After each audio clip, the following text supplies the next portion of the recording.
En Revit existen tres tipologías de familia. Por un lado tenemos las familias de sistema. Con esta nomenclatura se indican los componentes básicos de la edificación, es decir, esos elementos sin los cuales no existiría edificio, como por ejemplo los muros, los suelos, los techos, etc. Por otro lado, tendríamos las familias cargables. Estas familias corresponden a componentes que no se ejecutan directamente en la obra, sino que se llevan de taller. Sería el caso, por ejemplo, de puertas y ventanas, del mobiliario, de la iluminación, de los dispositivos eléctricos, etc. Dentro de lo que es esta categoría de familias cargables, también podríamos llegar a tener algunos componentes fabricados a medida para nuestro proyecto. Esto se denominaría familia in situ, es decir, una familia que es un objeto en sí mismo y que puede ser construido a partir de medidas del propio proyecto. Vamos a ver en qué se traduce todo esto pasando a la realidad del programa. Una vez que empezamos a movernos en Revit, en la pestaña de arquitectura, en el grupo de construir, empezamos a ver algunos elementos que nos sirven para crear el volumen de lo que es nuestro edificio. Por ejemplo, cuando nosotros seleccionamos un elemento que correspondería a una familia de sistema, es decir, por ejemplo un muro, vemos que se activa una paleta de propiedades, así como también se activa una barra contextual y un menú contextual que nos permiten indicar opciones del muro en el caso de la barra y configurar la geometría con la cual queremos dibujar este muro en el caso del menú contextual. Ambos elementos están indicados en verde porque resulta que son elementos que se asocian a la modificación de un objeto en concreto. De hecho, vemos que Revit nos indica que estamos modificando la colocación de un muro.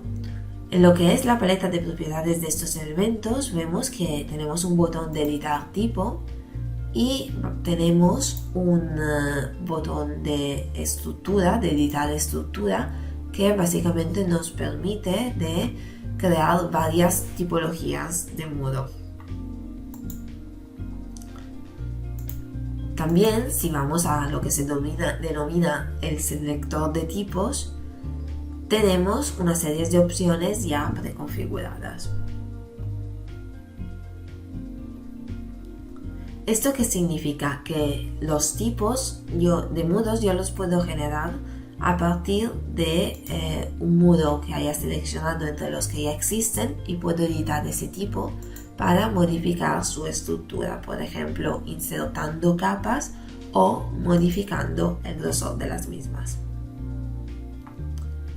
Esto significa que no es posible cargar una familia de muros como objeto aislado de Revit, ya que los muros se van configurando en el propio proyecto. Esto, si pensamos a la realidad, es fácil de entender porque en la realidad de la obra, por ejemplo, si tenemos un muro de ladrillo y lo que iremos haciendo es disponer los ladrillos en obra, por lo tanto es difícil que tengamos un muro de ladrillos de 3 metros de alto y 3 metros de ancho que llevemos directamente a nuestro modelo.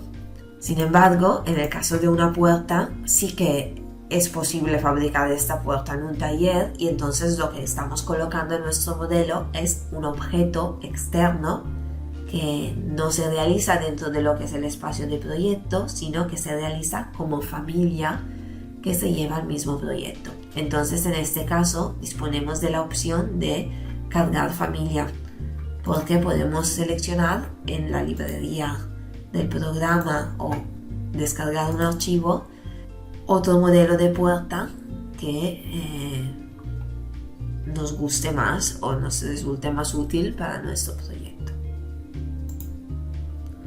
Si vamos al selector de tipos, en este caso veremos la familia que tenemos cargada y los tipos que en este caso corresponden a tamaños diferentes del mismo objeto. En editar tipo, también en este caso podremos modificar algo de esta familia, pero tenemos que tener en cuenta que lo que podamos modificar en este caso será distinto en función de cómo se haya construido ese objeto en concreto. Por lo tanto, aquí tenemos grosor y altura, pero en otros casos, por ejemplo, podríamos tener solo la altura o solo el grosor o no tener ninguno de estos parámetros.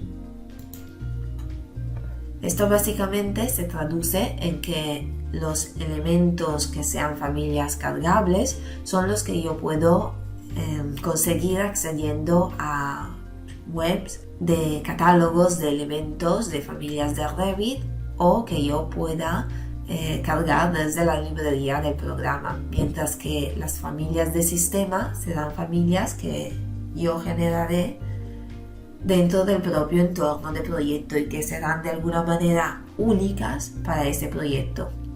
Existen evidentemente maneras para llevar esas familias a otros proyectos, pero hablaremos de esto más adelante.